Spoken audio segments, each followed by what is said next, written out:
Hello and welcome to what promises to be a very, very exciting conversation today.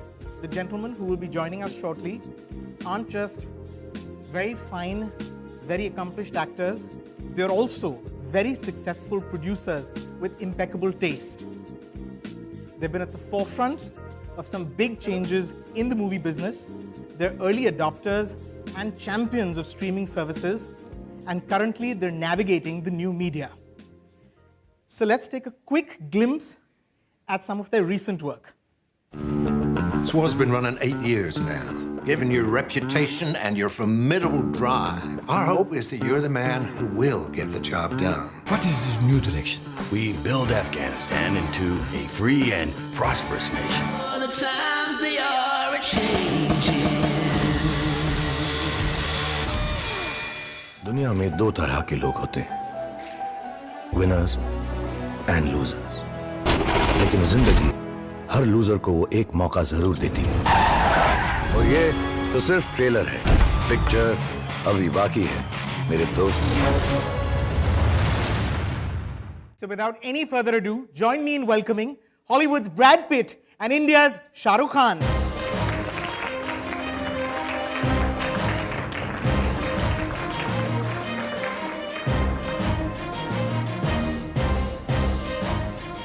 Thank you, everyone. Thank you. All right, thanks. Thank you. You know, I'm just going to say it because I'm pretty sure everyone in this room is saying it in their heads. This is a pretty incredible moment. Brad Pitt and Shahrukh Khan, two of the biggest global superstars. Gentlemen, this is a very special moment. All right. Yeah. Good on you.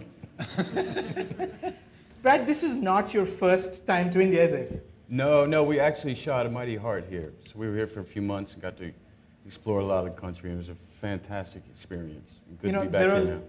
There are locals in Pune who got used to seeing you on the bike and Yeah. you waving out to them.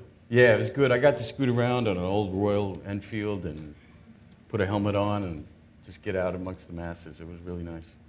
You know, it's interesting, both of you actually started your movie careers around the same time. Brad, Thelma and Louise, your big breakout hit, released in 1991, and that led to this exciting long career. Shahrukh, Deewana, which was your first film, big runaway success, released in 1992. What's the secret to staying relevant, successful, and influential for 25 years? Whew, you want to take that one? No, you. Because I have no idea. Looking at you. I would say luck. I'd say a little bit of luck, but I also trying to reinvent. You know, constantly trying to look for something new, something different, and I, you know, fortunately, I guess we were able to survive our mistakes along the way, and I think just staying relative. Yeah, mainly that. I think, you know, to be able to survive your mistakes, and mistakes were normally things which are very close to your heart. You know, and if they went wrong somewhere down the line, the only thing that keeps you going is the fact that you're still surviving. And you try and do it as often as you can, as much as possible. And I think he more than me would tell you that, you know, to be such a successful star around the world, there are a lot more expectations from you. And you need to keep it very simple then. You don't need to be trying to work for those expectations or keep on doing the stuff that people expect of you.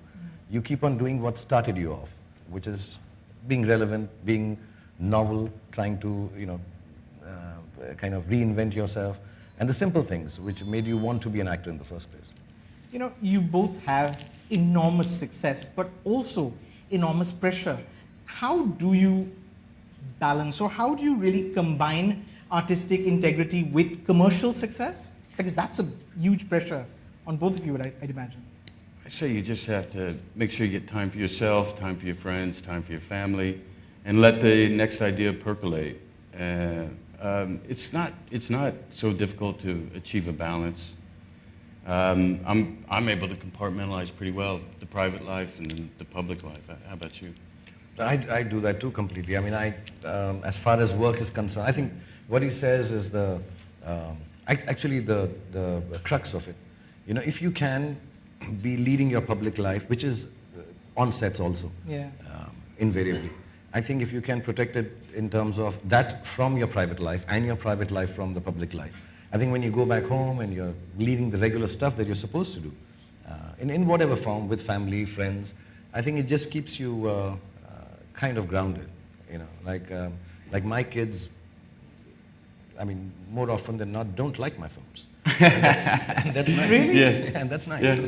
You know, they really, whoa, oh, this one was so boring, Papa. So, you know, it's like, it's not the biggest thing in the house, Papa's film to do well. It is not a special thing. It should not be a special thing with family and friends. And invariably, you know, we make friends even in the film industry.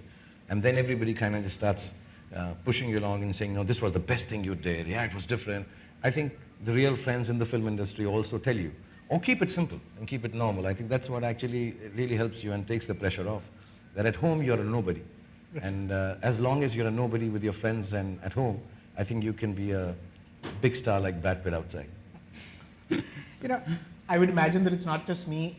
Everyone in this room, I would imagine, wants to know, how do you pick the films that you do? How do you decide what you want to do next as an actor?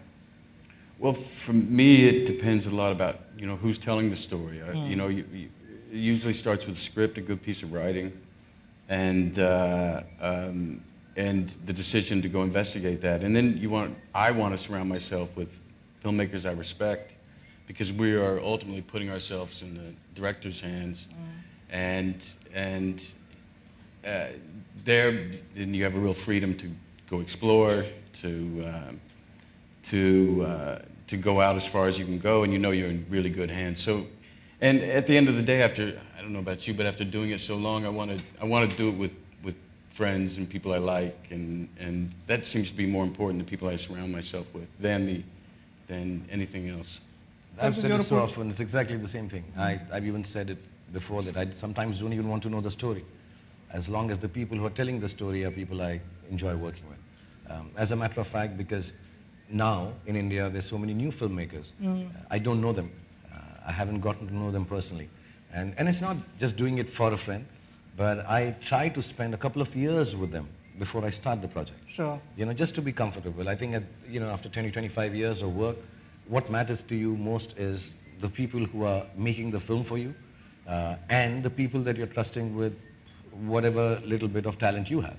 And you say, okay, this is in your hands, now try and make me look the best you can, and I will completely trust you. And you can only do it with people that you're, you know, kind of easy with, or friends, like you said. I've done that for the last 15 years. I've really never really worked out of what a lot of people call the comfort zone. But it's not the comfort zone. Or maybe you require that comfort to be able to tell a better story. Good to have talented friends, right? Yeah, that's important. Sure. How long is a shoot on a Bollywood film? If it's an action dancing film, about 120 days, 140 days. Sometimes longer if things go wrong. And if it's a simpler film, then about 70 days. It's about the same with us, and we don't have dancing. Right. Yeah. I would never make it in Bollywood because I can't dance. No. I can't. I can't. We'll make you dance in Bollywood. Really? Yeah. We make everyone dance in Bollywood. I think it'd be the first film and the last. Do your roles seep into your life? Do they change you? Do they stay with you, or do you discard them? I guess they kind of feed each other. Your individual life and what you're investigating in a film, it has to in some way. But I quickly discard them and move on to the next. Move on to the next project. I use a term which I describe a lot of film work, and I call it demotional. I'm extremely emotional when I'm doing it, and then I'm completely detached once it's over. I need to just move on to. I can't stick on to something. And I've been asked many times, playing this character role, has it changed your life? No, it hasn't. You know, because like he said, it feeds off your experiences, and then you try to put them into a character or a role, and then you just move on. It's your experiences finally. Of course, the quirks that you put in, or any mannerism that needs to be put in, or research into a biopic kind of space, all that, yes. Those I think are, you know, just technicalities as an actor that you learn and work and prep for. But beyond that, no. I do one, and I take a 2-hour-long bath on the Friday the movie releases. Try it, it works. 2 hours, and then by Monday I'm through with it. I don't want to be a part of it anymore. Yeah. Was there one character that was just hard to wrap your head around, one character more than others, that was difficult to get into? I'd ask him about Benjamin Button. Sure. I'd ask him about a film, I forget the full title, 12 Monkeys? Yeah, yeah. Yeah, I found you amazing in that one. Yeah, thank you. It was fantastic. I don't know how many of you have seen that film. Yeah. He was mind-blowing in that film. I mean, that's where I became a big fan of Brad as an actor. Burn After Reading. Of course. And there's lots of them, hundreds of them. But I would ask you, just continue with that one. Did Benjamin Button or any of these films? Those were all, they took especially 12 Monkeys, took Yeah, a 12 lot Monkeys of was awesome. insanity, locking myself in a room for a couple of weeks and just seeing how crazy we could get. But no, it's just part of the, I would call them all challenging, but it's what we do. I wouldn't say any were difficult.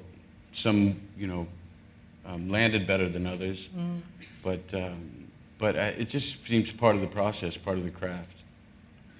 I'm going to speak for most of the fans, and I'm going to ask you about Fight Club, Tyler Durden. No, that was just fun. That was just fun. Yeah. Anytime something's irreverent and it's a great piece of writing and a dear friend of mine, David Fincher, directing, and Edward Norton. No, we mainly just laughed. Much like this one, actually. Shahrukh, for you, particular character that was hard to wrap your head around? Because we have singing and dancing in our films, more often I can't sing either. You can't? I also don't. I'm Mini Vanelli. They sing it from the back. I just. Because they have singing and dancing, it does become as you know, the commercial films, the singing and dancing does come in a set piece, and it's just part of no storytelling. You just have to do it because you have to do it. Maybe in some films, in the background. So you really can't. A lot of people say this, and maybe I'm going to be speaking against them when I say this, but you can't really get into a character if you have to sing and dance every 20 minutes in a film. It's not a musical. It's not been laid out like that. You're not playing, I don't know how you pronounce his name, Bob Fosse. You're not, it's not all that jazz. Somewhere down the line, it's just a song and dance. Right. I don't know, I'm sorry to say, how to dance in character. How would a X person dance in this? We always do our regular dancing. So it becomes difficult mainly when I'm playing a more realistic role. Like say, my name is Khan. But then again, those are the technicalities. It's not something that you can't do. It's challenging maybe. You spend some time, prep it as well as you can and hope it lands well, like you said. But no, I can never say it as an actor that, oh, this was so difficult, it took the life out of me. No, I don't think there's been a role like that. All of them are nice. I find the ones which are regular roles, those more difficult to play. Right. Especially in the Indian commercial scenario that you're just a regular guy and playing it. If they have crutches and stuff, then it's easier to play, I think. How long do you have to rehearse for a dance number, a set piece? I started off, there was a movie many years ago when I started, in 94, 95, I released a film called Bazigar. And that was the first time they had a dancing number for me, like a set piece with a lot of dancers. And I went for rehearsals. I went for 4 days of rehearsals, and day and night. I used to go 2 in the afternoon, finish at 4 a.m. in the morning.